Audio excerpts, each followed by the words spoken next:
나무 분쇄기가 삼켜버린 진실. 헬레 크레프츠 실종 사건. 1986년 가을, 차가운 비가 어둠을 적시던 어느 날 밤, 헬레 크레프츠는 사설 탐정의 손에서 남편의 외도 증거를 건네받았다. 그것은 그녀의 결혼 생활에 종지부를 찍을 서류이자 동시에 그녀 자신의 인생에 예기치 못한 마침표를 찍게 될 비극의 서막이었다. 그 만남 직후 헬레는 세상에서 흔적도 없이 사라졌다. 이후 밝혀진 그녀의 마지막은 잔혹한 살인과 상상조차 할 수 없는 시신 유기 방식 때문에 미국 코네티컷주 역사상 가장 끔찍한 사건으로 기록되었고, 수십 년이 지난 지금까지도 그 지역 주민들에게 지울 수 없는 악몽으로 남아있다. 사건의 시작은 마치 자연의 분노처럼 거대하고 혼란스러웠다. 1986년 11월 18일 밤 코네티컷주 뉴타운 지역에 이례적인 겨울 폭풍이 몰아치기 시작했다. 계절을 잊은 듯한 폭설과 진눈깨비는 세상을 온통 하얗게 뒤덮었고 운전은 거의 불가능에 가까웠다. 칠흑 같은 어둠 속에서 세상을 집어삼킬 듯한 강풍이 불어와 거대한 나무들을 뿌리채 뒤흔들었다. 전선이 끊어지면서 몇 시간 동안 대규모 정전 사태가 발생했고 도시는 암흑과 고요 속에 잠겼다. 제설 및 환경미화 직원들은 도로를 막아선 눈더미와 부러진 나뭇가지들을 치우기 위해 24시간 내내 사투를 벌여야 했다. 폭풍의 기세는 며칠 동안 수그러들지 않았고 주민들의 삶은 완전히 마비되었다. 11월 20일 밤 11시 30분, 제설차 운전사 조셉 하이는 여느 때처럼 자신의 업무를 계속하고 있었다. 그날 밤 그의 담당 구역은 마을의 주요 도로 중 하나였다. 새벽 3시 30분경 여전히 눈과 진눈깨비가 흩날리는 어두운 강변도로를 지날 때였다. 하인의 눈에 이상한 광경이 들어왔다. 도로변에 전조등을 끈 채 서 있는 유홀 트럭 한 대가 보였다. 어둠 속에서 그 형체는 마치 거대한 짐승처럼 웅크리고 있었다. 조심스럽게 다가가자 트럭 뒤에 거대한 나무 분쇄기가 연결되어 있는 것이 보였다. 하인이 트럭을 지나치려는 순간 한 남자가 트럭 뒤편에서 나타나 그에게 먼저 지나가라는 손짓을 했다. 남자의 얼굴은 어둠과 내리는 눈발에 가려 잘 보이지 않았다. 하인은 그저 폭풍 때문에 쓰러진 나무를 치우는 사람이겠거니 대수롭지 않게 생각하고 제설차를 몰아 지나쳤다. 2시간이 흐른 새벽 0시 30분, 하인은 같은 길을 되돌아오고 있었다. 그리고 그 유홀 트럭을 다시 마주쳤다. 하지만 이번에는 상황이 달랐다. 트럭의 적재한 문이 열려 있었고 안에는 몇 개의 통나무가 보였다. 그리고 남자는 여전히 그곳에 있었다. 하인은 속으로 중얼거렸다. 이상하군. 대체 어떤 사람이 이 미친 폭풍 속에서 동이 트지도 않은 이 시간에 나와서 장작을 패고 있는 거지? 그 순간 조셉 하인은 자신이 이 지역을 발칵 뒤집어 놓을 끔찍한 살인 사건의 유일한 목격자가 되리라고는 꿈에도 상상하지 못했다. 시간은 흘러 12월 1일, 뉴타운 경찰서에 한 통의 전화가 걸려왔다. 전화를 건 사람은 사설 탐정 키스 마요였다. 그는 자신의 의뢰인인 헬레 크레프츠가 불가사의하게 실종되었다고 신고했다. 마요의 말에 따르면 헬레는 11월 19일 집을 떠나 인근 웨스트포트에 사는 남편의 누나 집으로 향했다고 했다. 하지만 그녀는 그곳에 도착하지 않았고 그날 이후로 그 누구도 헬레를 본 사람이 없었다. 헬레의 차는 그녀가 스튜어디스로 일하던 페남항공사 직원 전용 주차장인 케네디 공항 주차장에서 발견되었다. 뉴타운 경찰에게 크레프츠 가족은 낯설지 않았다. 남편인 리처드 크레프츠가 한때 뉴타운 경찰서에서 근무했던 전직 경찰관이었기 때문이다. 그는 원칙을 중시하고 책임감 강하며 성실한 경찰관으로 평판이 좋았다. 12월 2일 경찰이 리처드를 찾아가 신문했을 때 그는 침착하게 대답했다. 헬레가 사라지기 전날 밤 그녀는 아주 즐거워 보였고 별다른 이상한 징후는 없었습니다. 그의 진술에 따르면 부부는 집에서 함께 잠이 들었고 다음 날 아침에 일어났을 때는 헬레는 이미 집을 나선 후였다고 했다. 폭설 때문에 잠시 피신하기 위해 웨스트포트의 누나 집으로 먼저 떠났다는 것이었다. 그리고 그는 11월 19일 이후로 아내를 보지 못했다고 덧붙였다. 하지만 크레프츠 부부의 이웃과 지인들이 알고 있는 이야기는 조금 달랐다. 그들은 헬레가 헌신적인 아내이자 세 아이의 자상한 어머니였던 반면 리처드는 바람기가 심해 수많은 여성과 연문을 뿌리고 다녔다는 사실을 알고 있었다. 초기에 경찰은 헬레의 실종을 심각하게 받아들이지 않았다. 결혼 생활에 문제를 겪고 있던 아내가 잠시 머리를 식히기 위해 가출하는 경우는 드물지 않았기 때문이다. 대부분의 사람들은 그녀가 혼자만의 시간이 필요했을 것이라고 생각했다. 그러나 며칠이 지나면서 헬레의 실종이 단순한 가출이 아닐지도 모른다는 불안한 정보들이 하나둘씩 드러나기 시작했다. 헬레는 실종 직전 깊은 슬픔과 배신감에 빠져 있었지만 마침내 자신이 무엇을 해야 할지 결심을 굳힌 상태였다. 그녀는 오랫동안 남편의 거짓말과 비정상적인 행동을 감지해왔다. 리처드는 잦은 외박의 이유로 업무를 핑계댔지만 그 시간 대부분을 다른 여자들을 만나는 데 쓰고 있었다. 헬레와 리처드는 결혼한 지 12년이 되었고 아내와 세 자녀가 있었음에도 불구하고 리처드의 외도는 멈추지 않았다. 결국 헬레는 사설 탐정 키스 마이오를 고용하여 남편이 뉴저지에 사는 한 여성과 바람을 피우고 있다는 결정적인 증거를 수집했다. 그녀는 이혼을 결심하고 있었다. 그리고 11월 18일 긴 비행을 마치고 친구의 차를 타고 집으로 돌아온 것이 그녀의 마지막 모습이었다. 다음 날인 11월 19일 아침 기이한 일이 벌어졌다. 리처드는 갑자기 새벽 6시 30분에 아이들을 깨웠다. 그리고는 아이들과 베이비시터 던 나리 토마스를 차에 태워 누나의 집으로 데려갔다.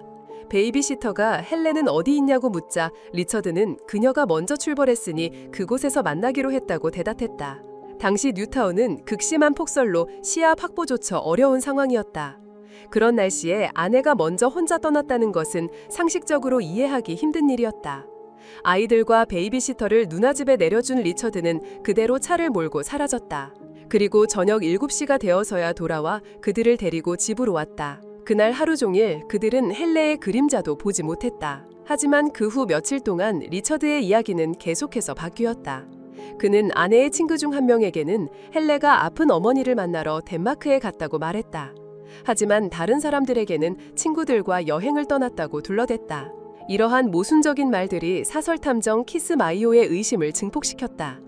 헬레는 3명의 어린 자녀를 둔 엄마였고 빡빡한 비행 스케줄을 소화하고 있었으며 무엇보다 충동적으로 모든 것을 내팽개칠 성격이 아니었다. 결국 12월 1일 헬레의 실종을 경찰에 신고한 사람은 남편 리처드가 아니라 그녀가 고용한 사설탐정 키스 마이오였다. 공식적인 수사가 시작되었고 가장 먼저 신문을 받은 사람 중 한 명은 베이비시터 던 마리 토마스였다. 그녀는 11월 19일과 그 이후 며칠 동안 일어났던 몇 가지 기이한 사건들을 기억해냈다. 그녀는 리처드가 갑자기 자신과 아이들을 깨워 누나 집으로 데려갔던 일을 상세히 증언했다. 헬레가 보이지 않아 계속해서 리처드에게 물었지만 그는 모른다는 말만 되풀이했다고 했다. 무엇보다 리처드가 거짓말을 하고 있다는 결정적인 증거는 바로 그들의 집안에서 발견되었다. 베이비시터는 헬레가 사라진 후 침실 바닥의 카펫이 감쪽같이 사라진 것을 처음으로 목격했다고 증언했다. 그녀가 리처드에게 카펫에 대해 묻자 그는 실수로 등유를 쏟아서 버려야 했다고 변명했다. 경찰이 헬레의 짐을 수색했을 때 그들은 더 많은 의심스러운 정황을 발견했다. 집안에 있던 대형 냉동고 하나가 사라져 있었다. 게다가 리처드가 아내가 실종된 직후에 거대한 나무 분쇄기를 대여했다는 사실이 밝혀졌다.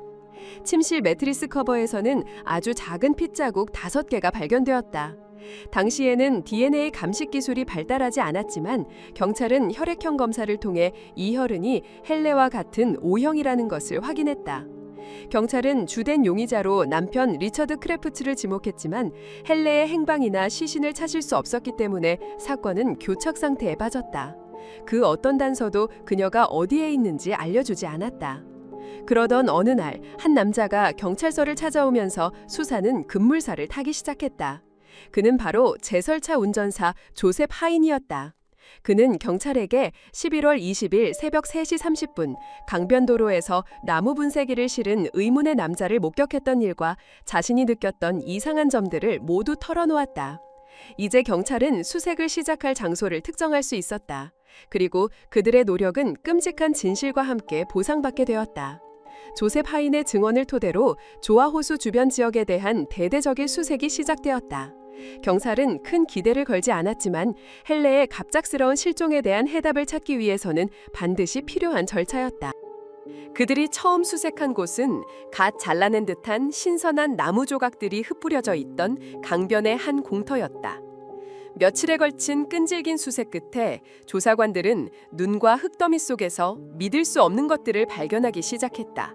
금속 파편들, 헬레의 필체가 적힌 종이 조각, 아주 작은 뼈 조각들, 사람의 치아 2개, 파란색 매니큐어가 칠해진 손톱 조각, 그리고 수많은 금발 머리카락 다발이 발견되었다. 일부 머리카락에는 혈흔이 묻어 있었다. 정밀 감식 결과는 충격적이었다. 발견된 혈흔은 헬레의 혈액형과 일치했고 머리카락 색깔 역시 그녀의 것과 같았다.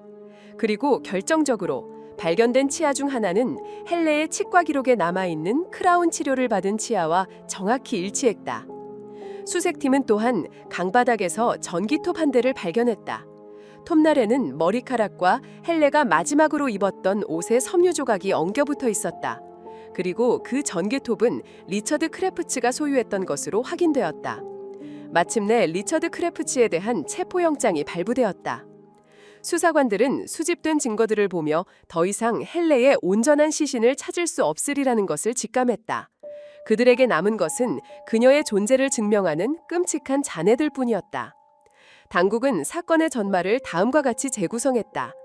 헬레의 비극은 그녀가 집으로 돌아온 그날 밤 남편 리처드와 침실에서 벌인 격렬한 논쟁에서 시작되었다.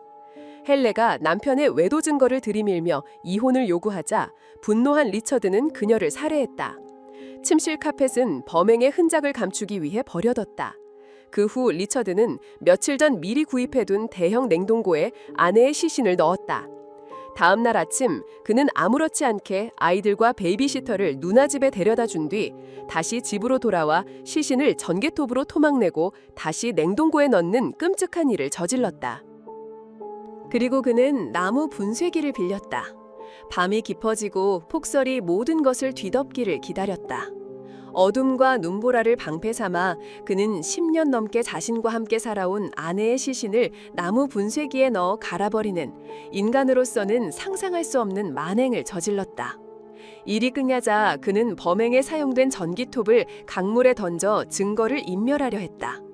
하지만 그의 가장 큰 실수는 헬레의 아주 작은 뼈 조각과 머리카락, 치아 등이 땅에 흩뿌려지도록 내버려둔 것이었다.